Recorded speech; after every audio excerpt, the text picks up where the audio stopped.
Alors voilà, donc Bezrat Hachem, on va reprendre le sujet qu'on avait démarré hier. Donc on a commencé le deuxième Pérec de Maseret Baba Batra, Pérec Lo Yarpor.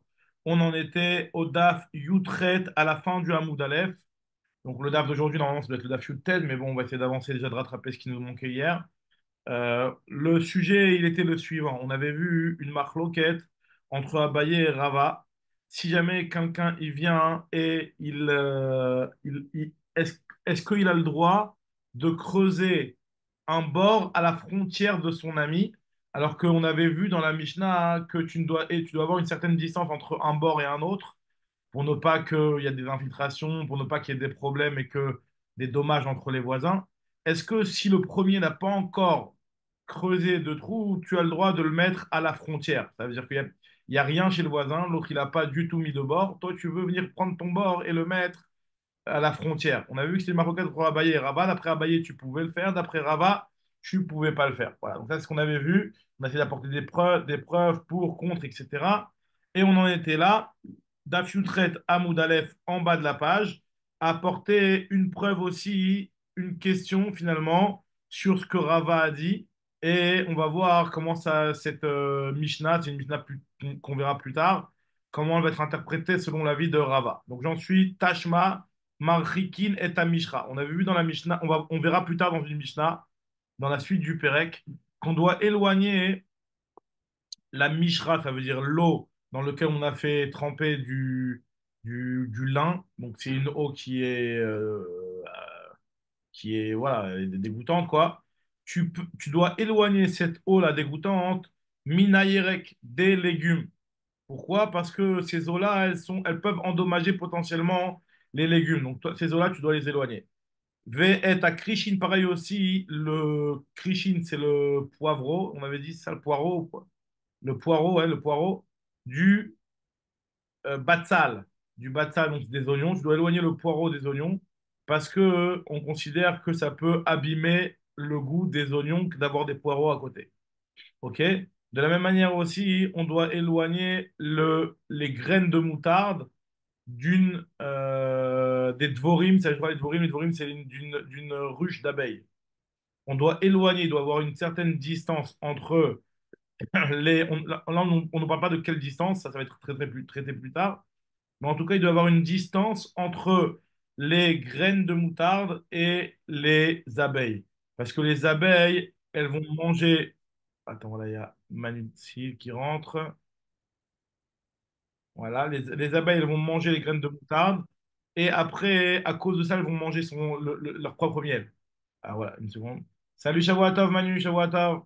Shavuotov, Et bonne Shmuel, chose. Shavuotov. Baruch Hashem, voilà, on vient de démarrer. On en est au Daf Yutret Amud Aleph en bas, Maseret Baba Batra. On est en train Ok. d'apporter une preuve concernant la marloquette entre Abaye et Rava qu'on avait vu hier, qui était une marloquette simple, à savoir est-ce que lorsque le voisin n'a pas encore construit quelque chose de son côté, est-ce que moi je peux venir jusqu'à la frontière et par exemple creuser un trou qui potentiellement pourrait endommager si plus tard il décide de mettre quelque chose? Est-ce qu'on va dire que vu que maintenant il n'y a rien, donc je peux faire ce que je veux, je suis chez moi?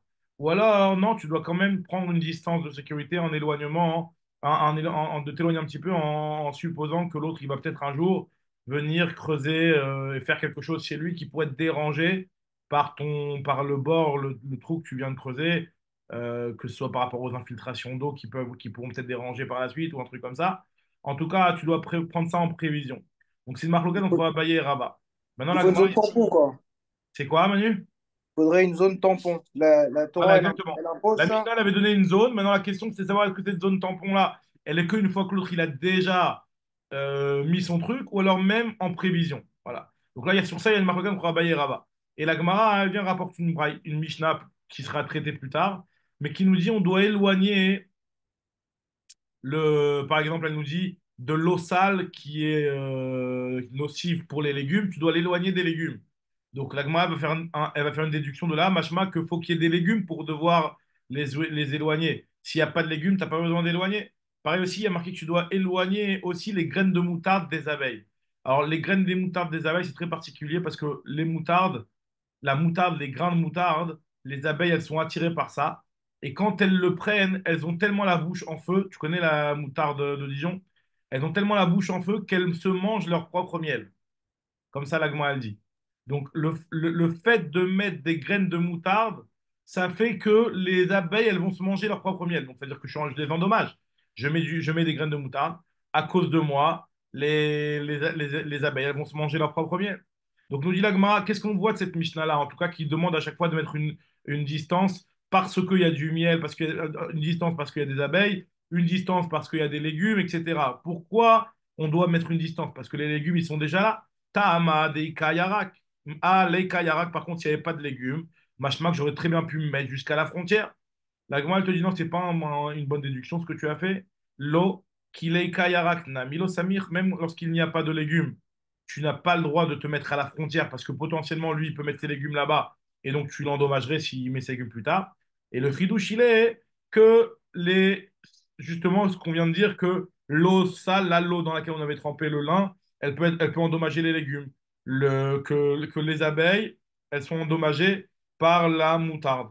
Donc en fait, finalement, hein, pourquoi la Mishnah, elle t'a parlé d'un cas où il y avait des légumes et pourquoi la Mishnah, elle t'a parlé d'un cas où il y avait déjà les abeilles? Parce que on veut te faire comprendre que le problème de la raison pour laquelle tu vas devoir t'éloigner avec ta moutarde, la raison pour laquelle tu vas devoir t'éloigner avec ta bassine, avec cette eau sale là, c'est parce que ça va endommager potentiellement soit les légumes pour l'eau sale ou soit les abeilles pour le kherdal.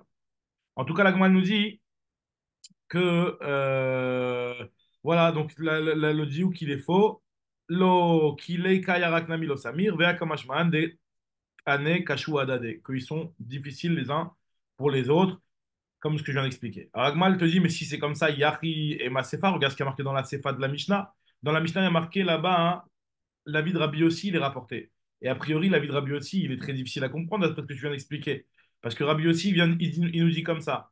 Rabbi Yossi, il dit que c'est autorisé. Rabbi Yossi m'attire. Bechardal, mi pene shiachol lo marlo. Achata omerli achek chardalecha min dvorai. Achek dvorecha min chardalai. Shebaot veochlot igluge chardalai. Il nous dit, Rabbi Yossi, moi, je suis pas d'accord avec vous, Chachamim. Vous, Chachamim, vous dites qu'on doit éloigner les graines de moutarde à cause des abeilles parce elles vont entraîner un dommage sur les abeilles. Il nous dit, Rabbi Yossi, mais déjà avant même que le type avec ses abeilles vienne te dire que la moutarde endommage ses abeilles, ben déjà, moi, j'ai dit un problème, c'est que ces abeilles, elles me mangent ma moutarde. Parce que c'est quoi le problème entre les abeilles et la moutarde, comme ce que j'avais expliqué? C'est que les abeilles, elles viennent, elles picorent, elles prennent les graines de moutarde et elles ont après, elles sont en feu, elles ont besoin de quelque chose de matoc et elles mangent leur propre miel. Donc, c'est-à-dire, premièrement, dans un premier lieu, elles ont déjà mangé mes graines de moutarde. Donc, il dit, Rabbi aussi, tu peux pas demander à quelqu'un qui veut mettre à côté de sa frontière de la moutarde, tu peux pas lui demander de s'éloigner parce que de le considérer qu'il endommage des abeilles, déjà, il faut pas oublier que les abeilles endommagent aussi la moutarde. Donc, c'est pas un argument que de dire, voilà, éloigne-toi pour ne pas endommager mes abeilles. Moi, déjà, je te demande à toi d'éloigner tes abeilles pour ne pas qu'elles endommagent ma moutarde. Alors, nous dit la Gemara, qu'est-ce qu'on voit de cette parole de Rabbi aussi? Des paroles de Rabbi aussi, on voit que Ve'id et Samir, qu'il y avait déjà la moutarde, il y avait déjà les abeilles, Mechila. Il y avait déjà les abeilles. Ve'id et Samir, et si un homme n'a pas le droit, comme ça la Gemara va essayer de comprendre, si un homme n'a pas le droit de mettre à la limite, si jamais dans un cas où il n'y avait pas eu encore eu d'abeilles, il n'a pas le droit de mettre des. Ah, Yacher. Ah, cher Shavuatov. Je vois, top. On vient de commencer d'Afshutret à Moudbet. Ça va, tout va bien? Ouais, voilà, je suis en Oui, route vers chez toi. excuse-moi. Oui, Bernard. Les abeilles, on ne peut pas considérer que c'est comme des légumes. Parce que quand tu as quelqu'un qui fait du miel, un apiculteur, il met ses Ouais, trucs pas forcément à la frontière. Il peut les mettre sur son terrain. Et les abeilles, exactement. elles volent et elles vont manger la moutarde quand même. Alors voilà, alors apparemment, il y a quand Les même une abeilles, elles se distance. déplacent, tandis que Bien les sûr, il y légumes, a ils se quand même une déplacent pas. distance, justement, Radak. Il y a quand même, apparemment, même si les abeilles elles vont s'envoler, Les abeilles, elles vont à des kilomètres. l'attirance qu'elles ont vers le moutarde, apparemment, c'est limité dans une distance. La distance, ici, on ne nous a pas dit c'est combien. On n'en a pas parlé ici. Ça va être traité ça plus tard dans le DAF Café. Mais en tout cas, là, il y a une distance. Combien la distance pour que l'abeille ne soit pas attirée par la moutarde, etc. Ça va être traité plus tard. Mais une fois que cette distance-là, elle est respectée, c'est bon. Mais sans ça, tu n'as pas le droit de les mettre trop proches. Et on te dit que tu n'as pas le droit de mettre la Mishnah, ce qu'elle parle, elle dit que tu n'as pas le droit de venir planter comment on appelle ça, ta moutarde trop proche parce que ta moutarde, elle va endommager les abeilles. Les abeilles elles vont manger la moutarde, etc. Après, elles vont Oui, mais avoir la d'accord, mais bouche on est sur le remplie. même problème, la moutarde. Les abeilles, elles volent. C'est pas des choses statiques.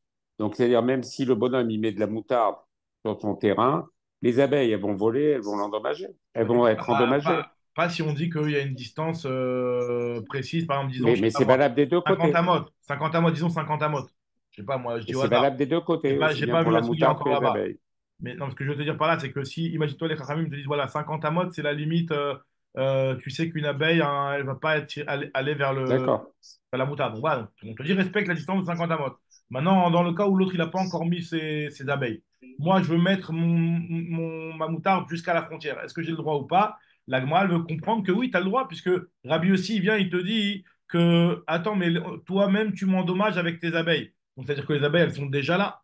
Donc, nous dit la Gemara, finalement, pour comprendre la Mishnah et ne pas avoir de problème avec celui qui dit que tu n'as pas le droit de te mettre à la frontière, il faut forcément expliquer, comme on en avait déjà parlé hier, Amar Rav Papa Belokeach. On parle d'un cas où au départ, il y avait de la moutarde et des abeilles qui étaient à une certaine distance, mais c'était chez un seul propriétaire.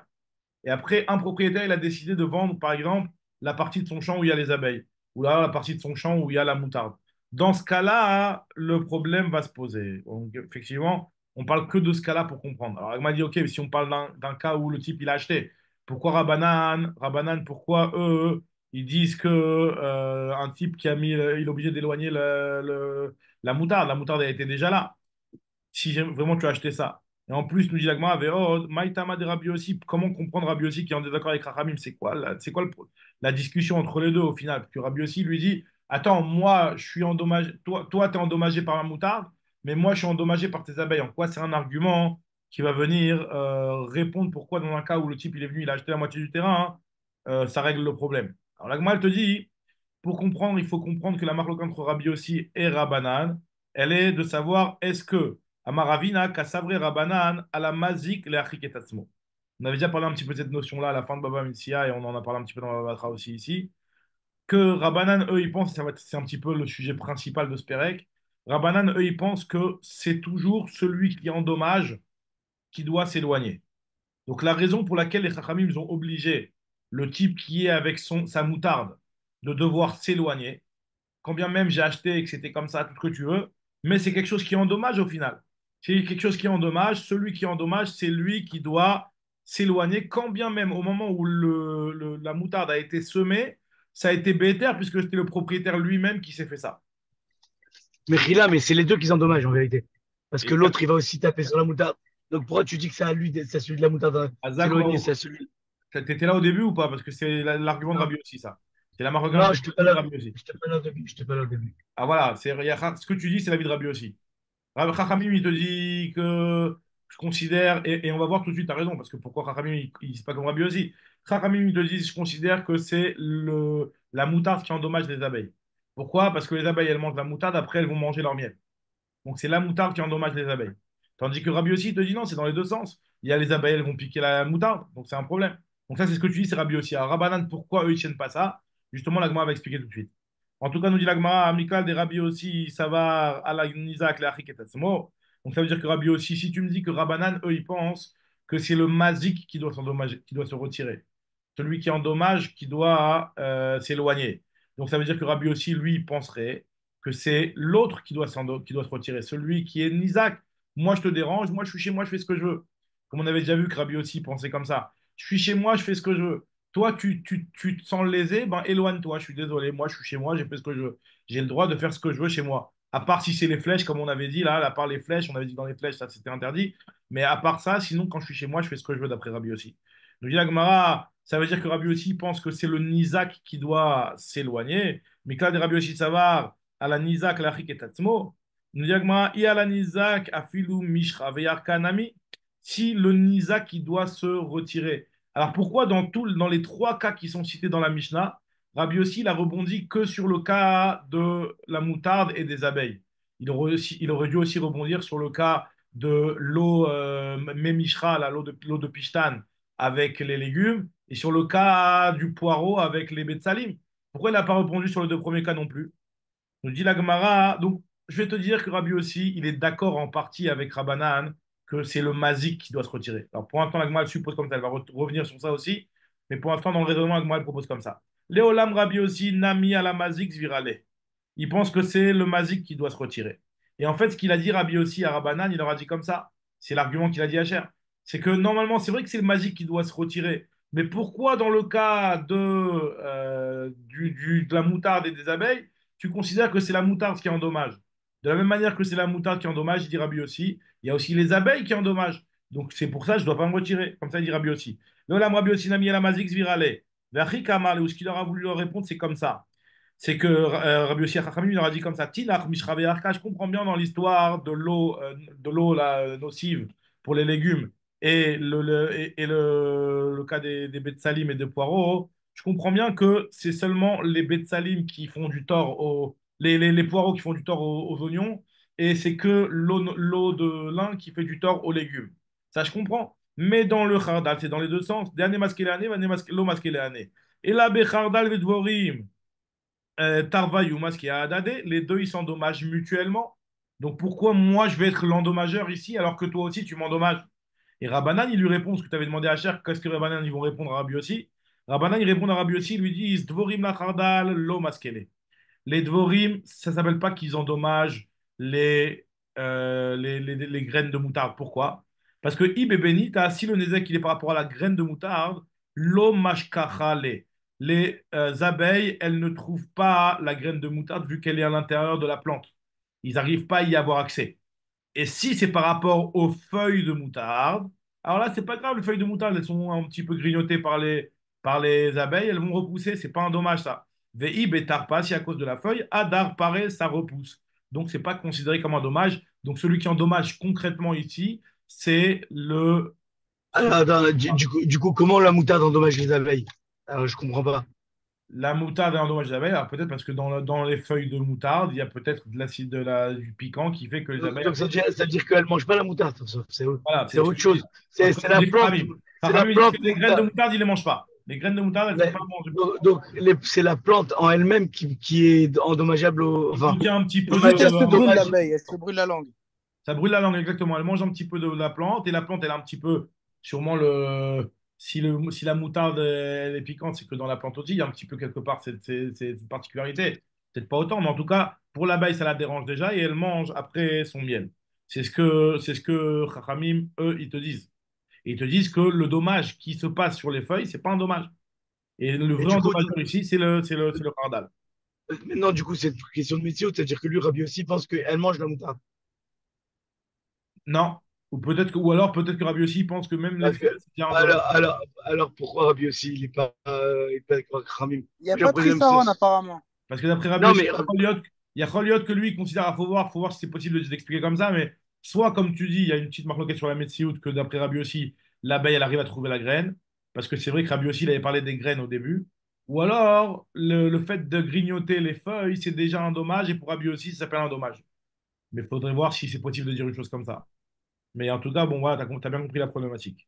Ce que nous dit Agma maintenant, c'est que si on dit que Rabbi aussi il pense qu'à la mazik, la riketatsmo, mais ça va Rabbi aussi à la mazik, la riketatsmo, comment tu peux me dire que Rabbi aussi il est d'accord avec Rachamim, que c'est l'endommageur qui doit s'éloigner? Pourtant, on avait déjà appris, on l'avait vu nous, dans la fin de Baba Metzia, on l'a revu encore maintenant ici, que celui qui doit s'éloigner il y a marqué dans une Mishnah qu'on verra plus loin dans le Daf Kafé à Moudbet, qui nous dit que Rabbi aussi Omer, Afalpi, Sheabor, Kodemet, la Ilan, même dans un cas où le bord, il a précédé l'arbre, donc le bord, entre un bord et un arbre, c'est toujours l'arbre qui endommage le bord, puisque les racines de l'arbre vont s'étaler et vont casser un petit peu les parois du bord. Donc c'est l'arbre qui endommage le bord. Donc d'après Chachamim, ils te disent, tu dois éloigner ton arbre. Et Rabbi aussi vient, il te dit, quand bien même le bord, il était en premier, et moi je suis venu, j'ai mis mon arbre alors que je n'avais pas le droit parce que je t'endommage, tu ne peux pas m'obliger à couper mon arbre parce que je suis chez moi à la maison, il te dit Rabbi aussi.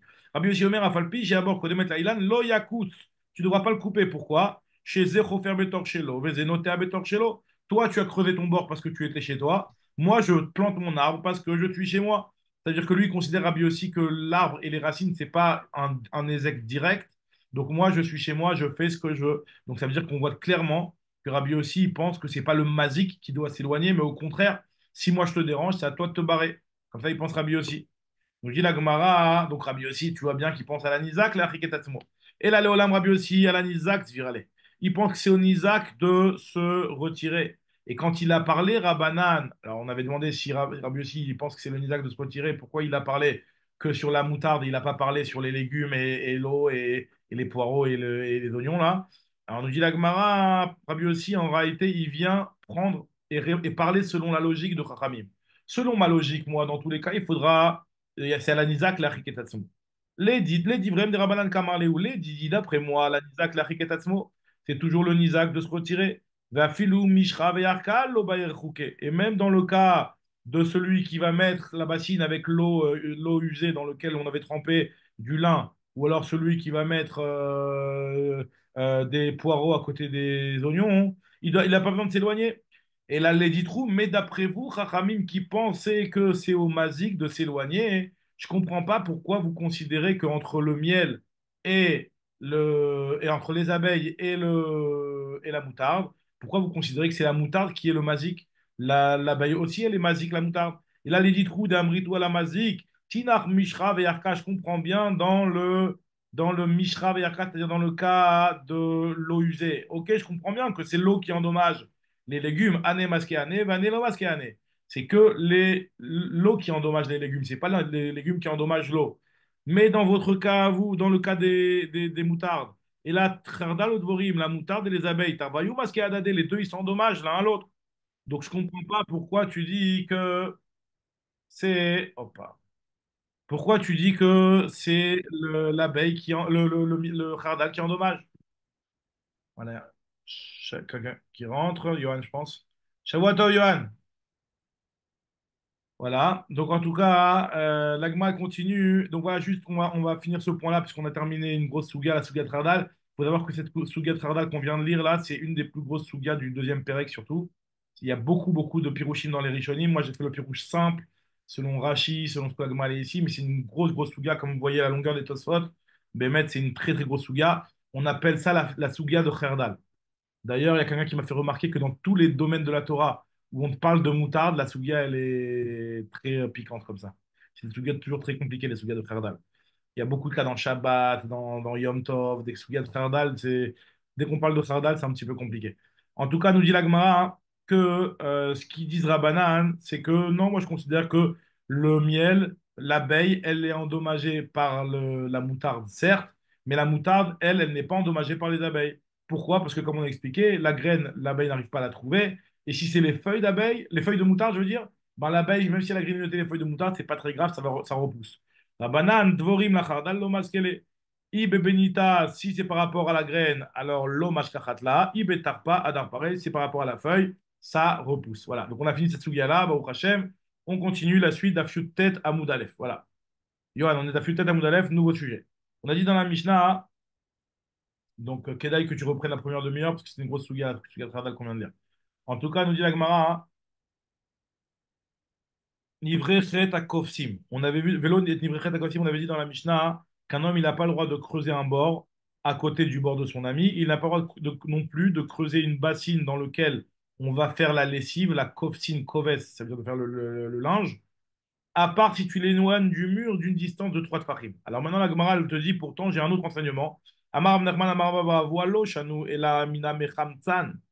Aval Minanadian Arba Amot. Il y avait différents types de lessives à l'époque. Il y a des lessives, je crois même que ça existe de nos jours, les lessives comme ça. Il y a des lessives où en réalité, tu n'as rien besoin de faire. Tu mets le linge dans un produit et le produit, il a lui-même un effet actif comme ça. Il a un effet actif et en fait, ça fait la réaction chimique, elle fait elle-même le pyrouk, ça va détacher les saletés, etc. Le pyrouk des lichlouchim, etc. C'est fait par l'effet actif de la molécule, ou de je sais pas quoi, de la réaction chimique. Sur ça, on te dit que tu dois éloigner du mur de 3 tfachim. Par contre, si jamais c'est une bassine où en réalité la lessive elle est faite en frottant, Donc tu dois être toi-même plus actif. Dans ce cas-là, il y a aussi les frottements. Et les frottements, il faut un éloignement plus loin du mur. Et c'est quoi l'éloignement plus loin du mur? C'est Arba Amot. Faut que tu fasses ta lessive 2 mètres après, à distance de 2 mètres du mur. Arba Amot, donc 2 mètres à peu près du mur. C'est ce que nous dit Rav Nachman Maraba Baravoua. Il y a le Mechamtzan. Mechamtzan, c'est la fameuse. C'était à la base, ils mettaient des crottes de chien. C'est intéressant avec quoi ils faisaient leur linge. Ils prenaient des crottes de chien, et avec les crottes de chien, ils faisaient comme ça un petit mélange, et ils mettaient dedans le linge, et le linge, il se nettoyait grâce à ça. Après, j'imagine qu'ils devaient le tremper dans l'eau, bien sûr. Mais en tout cas, le linge, la saleté, elle était détachée grâce aux crottes de chien. Et donc ça, c'était un petit mélange qui lui-même faisait ce travail sans que tu aies besoin de mélanger. Maintenant, si c'est le Nadian, c'est finalement une petite bassine dans laquelle on va faire le frottement du linge après l'avoir trempé. Alors, dans ce cas-là, s'il faut s'éloigner, Arba Amot. Il y a une braïta qui nous dit la même chose, Tanya Namiachi, il y a aussi une braïta qui nous dit comme ça, que Nivrechet Akovsim Arba Amot, il faut s'éloigner Arba Amot de la petite bassine dans laquelle on fait le linge. L'Agma dit, ah, pourtant, on a vu dans notre Mishnah que la distance, c'est 3 tfachim. 3 tfachim, c'est 24 centimètres. C'est pas 2 mètres. Nous dit l'Agmara, et la lave Shema ke de Rav Nachman. Donc, la différence, elle est forcément comme ce qu'il a dit Rav Nachman. Ça dépend si c'est des bassines dans lesquelles tu mets juste le linge comme ça sans faire de mouvement, ou alors tu fais des mouvements. La Gemara te dit, il y en a qui rapportent cette sugia-là sous forme de question-réponse. Ika des ramele mirme. Comme quoi, dans notre Mishnah, il y a marqué d'une part 3 tfachim et d'autre part, il y a une autre braïta qui nous dit Arba Amot. Et sur ça, Rav Nachman, au nom de Rabba Baravoua, il vient répondre et il nous dit que Kan Mechamtan, Kan Minan Nadian. Il y a une différence si c'est le truc de crotte de chien là ou alors le truc où on frotte. Et la Gemara te dit que Rabbi Chia Beret de Rav Avia lui rapporte ça explicitement dans la Mishnah, dans la braïta plutôt, excuse-moi, que quand il y a marqué qu'on doit s'éloigner 3 tfachim, c'est seulement du mechamtsan. Mechamtsan, c'est cette lessive-là dans laquelle on mettait le linge sans avoir besoin de frotter. Ok. Maintenant, on va revenir sur ce qu'on avait dit dans la Mishnah. On avait dit qu'un homme qui creuse un bord ou autre chose du style à l'approche du bord de son ami, il doit s'éloigner de 3 tfachim. Il y avait marqué Vessad Bessid. Il faut mettre de la chaux. Maintenant, la question est de savoir est-ce qu'il faut s'éloigner plus mettre de la chaux, un genre, un truc pour rendre plus étanche le bord, ou alors ça suffit de faire soit l'un, soit l'autre. Soit tu t'éloignes, soit tu le rends étanche. Sad Besit Nan, Odilma, O Sad Besit Nan. Est-ce qu'il faut les deux ou c'est soit l'une des deux solutions? S'éloigner de 3 tfachim ou alors mettre le produit étanche. La Gemara dit non, c'est pas sûr qu'il faut les deux. Il faut et les 3 tfachim et le produit étanche. Pourquoi? Pshita de V Sad Besit Nan, de Isalkada Ter de O Sad Besit Nan. Parce que si tu penses que c'est soit l'un soit l'autre, si ça, pourquoi le Tana n'a pas mélangé la Recha avec la Sefa ensemble, puisque dans la Sefa là-bas, on te dit que c'est soit l'un soit l'autre. Donc si hop, excusez-moi. Oula, qu'est-ce qui se passe? Merci là. Si donc dans la Recha, hop, voilà. Si dans la Recha, justement, on n'avait pas. Voilà, là. Si dans la Recha, on voulait dire c'est soit l'un soit l'autre, on aurait dû mélanger les cas de la Recha avec les cas de la Sefa qui sont aussi soit l'un soit l'autre. Voilà, donc finalement, la Mishnah, la Gemara nous dit forcément que quand on te dit dans la Recha, Vesad Besid, c'est et l'éloignement et le fait de mettre l'enduit autour des parois du bord. Ok, continue l'agma, elle te dit peut-être que non, Vedilma Mishum Delodame. L'agma, elle te dit peut-être que c'est pas une preuve, parce que tu sais pourquoi on ne les a pas mélangés ensemble, la Recha et la Tsefa. Parce que dans la Recha et dans la Tsefa, c'est deux types de dommages qui sont différents. L'odame Hay Ezeka, les Hay Ezeka, parce que la Recha, c'est un beau dommage à cause de l'humidité. L'humidité de l'eau qui va faire des infiltrations, qui va aller endommager le bord d'à côté. Tandis que le cas de la CFA, quand on parlait de toutes les choses qui avaient un petit peu des genres de gaz qui pouvaient être nocifs et pouvaient abîmer les choses qui sont alentours, c'est un problème par rapport au Hevel, par rapport au gaz. Donc c'est pour ça qu'on n'a pas on n'a pas mélangé, parce qu'on avait bien voulu faire une différence entre les dommages qui sont causés par l'humidité de certains produits et les dommages qui sont causés par le Hevel de certains produits, par le gaz qui retire de certains produits. Seifa, Ezeka, de Hevla, la Seifa, c'est le Ezek du Hevel. Nous dit la Gemara, elle veut essayer de prouver maintenant par rapport à une Tosefta. Il y a marqué que Rabbi Yehuda Omer, c'est la Abba Beyadaïm, on avait vu cette braïta là plus haut, que si jamais c'est une terre comme ça qui s'effrite très facilement dans la main, on avait dit que Zechofer Boromikan, Zechofer Boromikan, Donc, si jamais chacun il veut creuser un bord, chacun d'une part et d'autre de la frontière, de cette terre qui est une terre qui est fragile, puisqu'elle s'effrite dans les mains, chacun devra et s'éloigner de trois tfachim et mettre de la chaux dans le bord pour isoler les parois. Donc, mashmak, c'est que dans cette terre qui est très fragile qu'on doit faire les deux choses. Mais sinon, on ne doit pas faire les deux choses. Tama de babeyadaim, alo babeyadaim lo. On dit non, pas du tout. L'exemple de babeyadaim, c'est juste pour nous dire qu'au contraire, même si c'est une terre qui est fragile, ça suffit de s'éloigner que de trois tfachim. On n'est pas en train de te dire que pour cette terre-là, tu dois faire quelque chose de plus grave, de plus important, un éloignement plus important que sur une autre terre normale. Ouadin de Afalgav de Lobabiadaim, Nami, ça décide. En réalité, dans tous les cas, il faudrait mettre et l'éloignement et de mettre de la chaux. Ou Babeyadaim Isricha, le chidouche qui a été nécessaire dans le cas de Babeyadaim, c'est ce que tu aurais pu penser que Salka Daater Amina, Kevan de Babeyadaim, Libaï Rifrat fait puisque c'est une terre qui est fragile, tu aurais pu penser qu'il y a besoin de plus d'espace. Kamash Malan, Rabbi Yehuda, il vient nous apprendre que ça suffit de s'éloigner de trois tfachim uniquement et de mettre de la chaux. Très bien. Donc maintenant, on continue la Gemara et elle explique la suite de la Mishnah où on avait dit qu'il faut s'éloigner du Gefet. Alors, Gefet, on avait dit que c'était un petit peu des saletés d'olive comme ça qui sortaient après, au bout d'un certain moment, quand il commence à tourner, à s'abîmer, il y avait un genre de gaz qui sortait qui pouvait endommager le mur. Donc, il y a marqué, donc ça, c'est le Hevel, le fameux Hevel qu'on avait dit. La, Gemara, la Mishnah elle avait dit que Marikim est à Gefet, est à Zevel, pareil aussi le Zevel, c'est la même chose pour les engrais. Et le Melach, le sel, ou la chaux, on avait dit, et Slaim, les rochers tu dois les éloigner du mur. Pourquoi? Parce que ces choses-là, ils sortent du Evel. Donc maintenant, la Gemara, elle veut essayer de comprendre et de comparer ça par rapport au halachot de Shabbat. Vous savez que Shabbat, il y a une halakha qui est, on n'a pas le droit de faire une atmana pendant Shabbat avec quelque chose qui est Mosif Evel. C'est-à-dire qu'on n'a pas le droit pendant Shabbat de prendre et de couvrir sa marmite indépendamment du feu. On n'est plus sur le feu, tu as retiré ta marmite du feu, tu veux la mettre autour d'une couverture. Alors ça, tu peux le faire, il n'y a aucun problème de faire ça avant Shabbat. Tu prends ta marmite, tu la mets, tu mets une couverture autour, il n'y a aucun problème. Par contre, si tu veux mettre autour de ta marmite quelque chose qui va lui-même avoir une chaleur qui va sortir de lui et qui va rajouter de la chaleur à ton truc, là, c'est quelque chose qui est interdit. On appelle Atmana Bedavar Hamosif Evel. Et Atmana Bedavar Hamosif Evel, c'est quelque chose qui est interdit. Les Chachamim l'ont interdit, de peur que tu vas être Matmin Beremetz, de peur que tu vas venir à faire une Atmana avec des braises, etc. Et donc transgresser l'interdiction de Mavrir et de Mechabe, etc. Donc on ne peut pas venir à faire une chose pareille.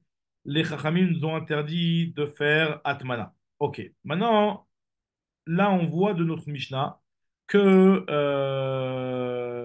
ce qui est interdit dans le cadre du dommage entre voisins, c'est interdit de mettre ces choses-là qui ressortent du Hevel. Alors, ce que la Gemara elle comprend tout de suite, c'est que ce sont les mêmes types d'objets, les mêmes objets, quoi, les mêmes choses qui sont interdites pendant Shabbat. Dans la Mishnah, dans Maseret Shabbat, dans le quatrième Pérec, qui parle des différentes choses qui vont sortir du Hevel et qui vont être interdites d'être utilisées en tant que Atmana, il y a aussi le Gefet, toutes ces choses-là, elles sont aussi citées. Nous dit la Gemara, Tana Natan, il y a une Mishnah dans Maseret Shabbat, Bametomnim, Bamentomnim, en tomnim lo begefet, velo bezevel, velo bemelach, velo beshit, velo bechol, ben lachin, ben yeveshim. On n'a pas le droit de faire atmana, que ce soit avec des saletés d'olive ou de sésame. Gefet, c'est psolet zetim ou shum semin. Ou alors du zevel de behemoth, ou alors du sel, ou alors de mettre dans de la chaux, ou de mettre même dans du sable, qui soit humide ou qui soit sec, tu ne peux pas utiliser ça, tu ne peux pas utiliser ça pour la atmana pendant Shabbat. La Gemara se pose la question pourquoi il y a une différence dans la liste qui est citée ici avec la liste qui est citée dans Shabbat. Pourquoi ici on a cité les slaim, certes, les pierres, voilà. Et pourquoi on avait dit que ces pierres-là, c'était des pierres avec lesquelles on faisait du feu, des genres de silex. Et pourquoi on n'a pas cité aussi chez nous le sable qui est cité dans la Mishnah dans Shabbat? Pourquoi chez nous on nous a parlé des, roches, des silex qui ne sont pas cités dans Shabbat? Et pourquoi dans Shabbat on parle du sable qui n'est pas cité ici? Alors qu'en réalité, c'est la même idée, ce qui va produire du Hevel, qui peut endommager le mur. Maïshena hatam de katanechol velo kataneslaim. Amar Rav Yosef, le professeur il répond, il te dit les fichen barkam shel bnei adam latmin bislaim. on n'a pas l'habitude de faire atmana avec des slimes. Donc c'est pour ça qu'ils ne sont pas, on n'a pas cité les slimes. De faire de l'atmana avec des rochers, ça ne se fait pas. Donc dit la Gemara à Marley Abaye, il a dit à Abaye à Rav Yosef, et tu crois qu'on a l'habitude de faire atmana avec des pelotes de laine, et pourtant la Mishnah elle envisage le cas pour nous dire exactement comment la lacha serait si on le faisait. Amar le Abaye, Vechi Darkan Shel Bnei Adam, Leatmin Begizet Semer, ou les Shonot Shel Argaman. Pourtant, il y a marqué dans une braïta, Tomnim Begizet Semer, qu'on a le droit de faire atmana avec de la laine, etc. Et les Shonot Shel Argaman. Par contre, il y a un problème de mouktsé, puisque c'est des trucs qui sont faits normalement pour être utilisés pour faire du tricotage, etc. Donc, tu ne peux pas, c'est mouktsé pendant Shabbat, donc tu ne peux pas les déplacer. Donc, quand tu vas devoir récupérer ta marmite, tu vas devoir le faire d'une certaine façon, de telle sorte à ne pas déplacer le mouktsé directement, à la limite de faire antil tout le minatsad, etc. C'est encore une autre souga, mais en tout cas, tu ne pourras pas, tu ne pourras pas toucher ce mouktsé-là. Donc, tu vois bien que la Mishnah, elle envisage des cas de trucs qui sont improbables. Donc, nous dit la Gemara et la Maraba, et la vraie réponse, c'est que Yagid ala vreo. C'est un passage dans Yov qui dit que le voisin, son semblable, te dira exactement qui tu es. Ça veut dire qu'en fait, finalement, la Mishnah dans Maseret Baba Batra, elle nous a parlé des rochers, donc on comprend que tu peux citer, pas besoin de citer le rocher enfin le silex dans Maseret Shabbat, ce serait la même chose. Et dans Maseret Shabbat, on te parle du sable, et pas besoin de te citer dans Baba Batra le sable, puisque c'est la même chose. Yagid à l'avre et au de l'un, tu vas apprendre pour l'autre. Nous dit la Gemara, alors dans ce cas-là, tu n'as qu'à m'en citer que dans une des deux Mishnayot, tu me fais toute la liste. Et dans la deuxième Mishnah, tu m'en fais que un. Et là, il y a Guida Lavreo, tu vas me dire qu'il n'y a pas besoin de tout citer, puisque de l'un, hein, je vais apprendre pour l'autre. Amarle, il y a Guida Lavreo, il lui a dit Rava, il y a Guida Lavreo, lit les Kuluba Bachada, tu devrais tous les enseigner dans une seule, et dans l'autre, tu enseignes qu'un seul des cas. Velitne Chada Minayu Beidar, Vewadin Leidar. Nous dit la Gemara, donc Rava, lui, il n'aime pas ce pchat-là. Et il te dit, il a ma Rava. La vraie réponse, pourquoi dans Atmana, on t'a pas parlé des cailloux là, il te dit parce que Hatam, Ainu Tama, de Lokatane Slaim, Mishum de Mishtachel Ligdera, parce que ça va casser la gdera de mettre des cailloux sur la marmite, ça va l'abîmer. C'est pour ça qu'on n'a pas l'habitude de le faire. Donc on ne te parle pas de personne ne va faire une Atmana, quelque chose qui risque d'abîmer la marmite. Il y en a qui disent que ça abîme la nourriture, il y en a qui disent que ça abîme la marmite. En tout cas, il y a marqué ici Mishtachel la Gdera. Ça abîme la Gdera, machma, c'est la Gdera elle-même, pas le Ochel qu'il y a dans la Gdera. En tout cas, Acha Inutama de Lokatane, ici, pourquoi on t'a pas parlé du sable? Parce que le sable, en réalité, le sable, il a une particularité, c'est que quand il a affaire à du chaud, eh ben, il chauffe. Quand il a affaire à du froid, eh ben, il refroidit. Ça veut dire qu'en fait, quelque part, il est dépendant dans quelle ambiance il est. Donc, c'est pour ça qu'on ne l'a pas cité dans le cas de mettre du sable stam à côté d'un mur, il n'y a pas de chaleur, donc il n'y a pas de problème. Viagmana, pourtant, il y a Rabbi Oshaya, il a une braïta où il cite dans les dommages contre le mur le frôle. Donc, comment tu me dis que toi, que le frôle, il n'endommage pas quand il est à froid? Je dis non, là-bas, on te parle par rapport à Matunta. Matunta, c'est-à-dire là-bas, on parle dans un sable qui est humide. Et c'est un problème d'humidité. C'est pas un problème de Hevel, c'est pas un problème de gaz. C'est un problème d'humidité. Tana Didan Namil, pourquoi il ne nous en parle pas dans notre Tana, Beloukme Bematuna, qui le cite avec la liste de tout ce qui est dommage à cause de l'humidité. Je dis non, on a déjà cité Amatamaïm. Amatamaïm, c'était le courant d'eau. On a déjà cité le Amatamaïm, donc ça suffit. Il te dit Yatou, Milo Katane, Amatamaïm et Katane Nivrechetakofsim. Tu m'as déjà parlé de l'Amatamaïm. Ça t'a pas empêché de me parler aussi du truc de la lessive, là. Donc tu peux citer encore d'autres cas et parle-moi aussi du sable. Nous dit l'Agma, non. En réalité, Anou Triche, on en a besoin de parler et de la Amatamaïm et de la Nivrechet Akovtim parce qu'il y a il y a une particularité sur chacun d'entre eux. C'est que si on t'avait parlé que de la Amatamaïm, tu aurais peut-être pu te dire que c'est Mishum Dekvia, c'est quelque chose qui est une Amatamaïm, un petit courant d'eau qui passe par là-bas, c'est quelque chose qui est fixe et qui ne bouge pas. Donc tu aurais pu dire que c'est pour ça que tu dois l'éloigner du mur. Mais par contre, une Nivrechet Akovtim, une petite bassine dans laquelle tu mets ta lessive, donc tu aurais peut-être pu te dire que là, c'est quelque chose qui n'est pas fixe, donc tu peux l'enlever à bout d'un moment. Donc, je peux le faire provisoirement. Là, on a besoin de te dire que tu n'as pas le droit de le faire. Et si on t'avait dit que la livret de Kovsim, tu aurais dit que la livret de Kovsim, le problème, c'est parce que Kavou et Kaimé, c'est quelque chose qui est là-bas et qui ne bouge pas.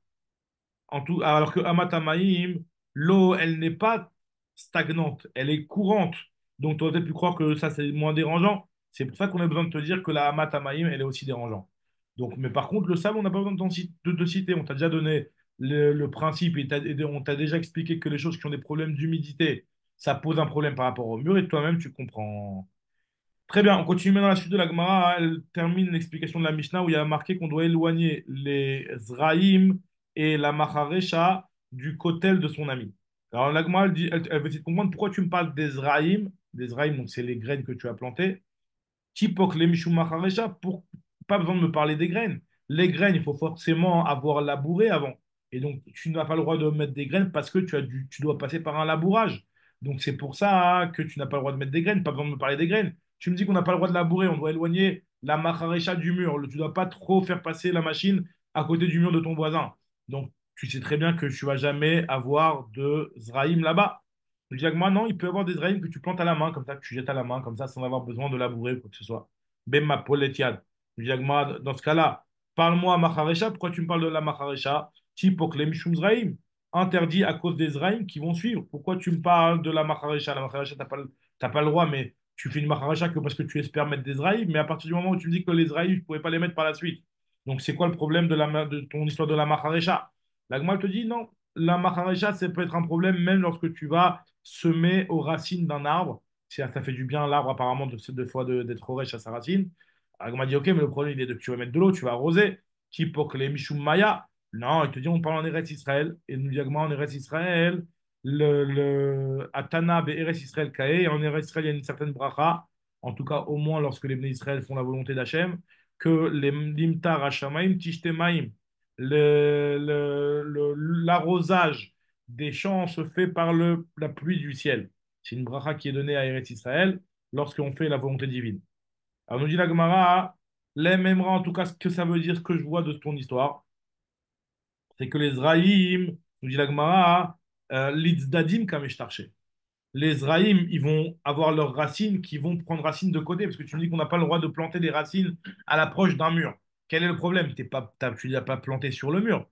Alors, le problème, il est forcément, c'est qu'au niveau des racines, les racines, elles vont aller de côté. Je dis, moi, pourtant, j'ai une Mishnah dans ma Seret Kilaïm, de laquelle je comprends clairement que les racines des céréales ne poussent pas de côté. Pourquoi? Parce qu'il y a marqué dans la Mishnah que Amavrir est à Geffen.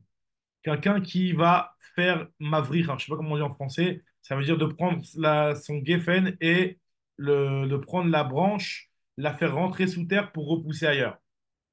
Donc, quelqu'un qui fait comme ça, Mavrich et ta Geffen va arrêter, il va planter sa branche de Geffen sous terre pour la faire repousser de côté là.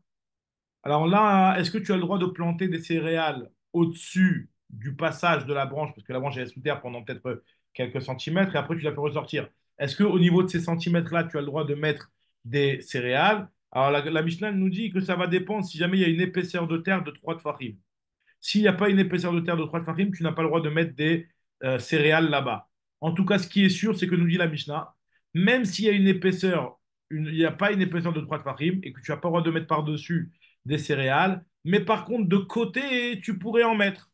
Donc on voit que les racines d'Ezraïm ne vont pas pousser de côté. Parce que si les racines d'Ezraïm, elles poussaient de côté, elles se seraient mélangées avec le kérem, avec le raisin.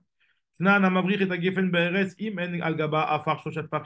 n'y a pas une hauteur de 3 tfachim, lo yavi zera léa n'apporte pas de zraïm là-bas. Et vetane ala, et dessus on enseigne dans une braïta, avalzor et aetat dadim et l'arvelar que tu peux planter et semer des céréales à droite et à gauche. Et sur ça, nous diagma pour répondre, on a marabi chaga beshem rabio si mi pene shemachli dit metakarka. En réalité, le problème des zraïm c'est pas, et du mur, c'est pas à cause des racines, parce que tu as raison, les racines des zraïm, elles poussent plus en vertical et elles poussent pas de côté. Mais le problème, il est parce que ça fait machlidim et taharet. Les Zraïm, elles rendent la terre trouée. Machlidim, c'est-à-dire ils sont menakvim, ils rouillent. Il y en a qui se rouillaient. Ou ça rend la terre, les Zraïm vont prendre, si tu veux, tous les oligo-éléments et toute l'énergie, toutes les bonnes choses de la terre. Et la terre, elle va être asséchée au niveau du mur. Et le mur, il risque de s'effondrer ou il risque de lui arriver un problème. C'est juste ça le problème. Il pêche Machlidim et Takarka ou Malim Afartiroir, ça remonte de la terre qui est de la terre meule. Donc très bien. Donc c'est ça le problème au niveau des Zraïm.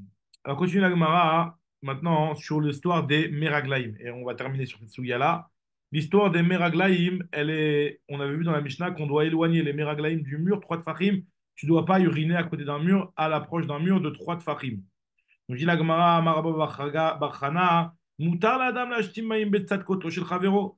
Il y a le Rav Rabba Barchana, il te dit au nom de. Il te dit, non, Rav Barchana, il te dit qu'on a le droit d'uriner sur le mur de son ami. La Gemara dit d'où je sais qu'on a le droit d'uriner sur le mur de son ami, ça ne s'appelle pas que je l'endommage, puisqu'il y a marqué dans un pasouk dans Melachim, il y a marqué là-bas, lorsqu'on parle de la punition qui est donnée à Achav, il y a marqué que irrati les Achav, je vais être carré, ça veut dire je vais comment dire, je vais couper de chez Achav toute descendance à tel point qu'il n'aura même plus un petit mashtin bekir. Ah, il n'aura même pas de ceux qui font leur urine sur les murs. C'est-à-dire qu'il ne va plus avoir de garçons. Ceux qui urinent sur les murs, c'est les garçons. Donc il va plus avoir de garçons. Et pour dire des garçons, il y a marqué mashtin bekir. Les petits urineurs sur les murs. D'accord? Ve'atsur, ve'azou, mais aussi il n'aura plus aussi d'argent, etc. Donc il aura une malédiction, Israël dans le peuple juif. Donc là-bas, on parlait de la punition de Achav. Donc là, moi, elle te dit, tu vois bien que vu du fait que la Torah, le Navi, il dit que sur Achav, qu'il va être privé de descendance et il va plus avoir de mashtin bekir, ça veut dire qu'on a le droit d'être mashtin. De là, on voit qu'on a le droit d'uriner sur le mur de son voisin. La Gemara dit, ah, je comprends pas comment ça s'arrange avec notre Mishnah. On a dit qu'on doit s'éloigner de trois Tfarim. Il faut éloigner l'urine du mur de trois Tfarim. Donc nous dit l'Agmara, comment ça marche avec notre histoire? Réponse de l'Agmara, Atam Beshofrim. Ce qu'on te dit que dans notre Mishnah qu'il faut éloigner de trois Tfarim, c'est pas de faire un petit pipi à droite à gauche sur le mur du voisin. Ça, à la limite, ça dérange pas, comme c'est marqué dans le passage. Le problème, c'est Shofrim, c'est de prendre une grande quantité. Le type, il avait sa grosse bassine avec l'urine qu'il a uriné depuis des jours et des jours, toute sa famille. Et ça, il veut le verser à côté du mur de son voisin. Ça, il faudrait qu'il y ait une distance de 3 Tfachim. La Gemara te dit, alors je saute la petite parenthèse, la Gemara te dit, Tashma, il y a marqué dans une braïta, je pose une autre question sur le chidouche qu'il a dit Rabba Bachana, c'est qu'il y a marqué dans une braïta que Loyashti, Madame Maïm Betsad contre Shechavero, qu'un homme n'a pas le droit d'uriner sur le mot de son ami, à part si c'est loin de 3 Tfachim. Donc mes fourrages, qu'on parle que d'uriner. Seulement c'est un mur à base de briques. Mais si c'est un mur à base de cailloux, à base de pierres, là, tu dois juste éloigner de quoi ne pas endommager, Birde Shelo Yazik, de quoi ne pas endommager la terre et les racines enfin, qu'on appelle ça, les fondations du mur, quoi. Kama, c'est un tefar, tu dois t'éloigner. Shel Tsunama, et si c'est un mur qui est à base de pierres qui sont comme un rocher, là, c'est moutard d'uriner dessus. Donc, en tout cas, ce qu'on voit, c'est que par rapport à un mur de Lévénim, tu n'as pas le droit d'uriner. Je dis, moi, tu as raison, c'est une tchoufta des Rababar Khana. Tchoufta, effectivement, tu m'as fait une tchoufta sur. Donc, on a réfuté l'avis de Rabba Bar Khana. Là, moi, dit, mais pourtant, Rabba Bar Khana, il avait bien un pasouk sur lequel il se basait. C'est pas que c'était un manchidouche qu'il a dit de par lui-même. Vers Rabba Bar Khana, Raka Amar, il a rapporté un pasouk. Je dis, moi, tu as raison, le pasouk, je vais t'expliquer tout simplement. Ata Machi Kamar, le pasouk, ce qu'il a voulu dire en punissant Achav, c'est que je vais lui retirer même ceux qui font de l'urine sur le mur. Il n'est pas en train de parler de garçons ici. Il va même pas avoir un chien, c'est ce que nous dit Agmara. Atam, Achikamar, Afilou Midé Dedarké, les Ishtan et Bekir, même celui qui a l'habitude de faire son urine sur le mur. L'Oshavik Nale, je ne vais pas lui laisser. C'est-à-dire, il va tellement ne plus avoir d'argent que même de chien, il n'en aura pas. Ou Maïninhu Kalba. Kalba, c'est les chiens qui, eux, ont l'habitude d'uriner sur les murs. Alors, on va s'arrêter là parce que la Sougia d'après, on démarre un nouveau sujet. Donc, Bédrat Hashem, on reprendra demain tous ensemble. Voilà. Khazak, les amis, merci beaucoup. D'accord.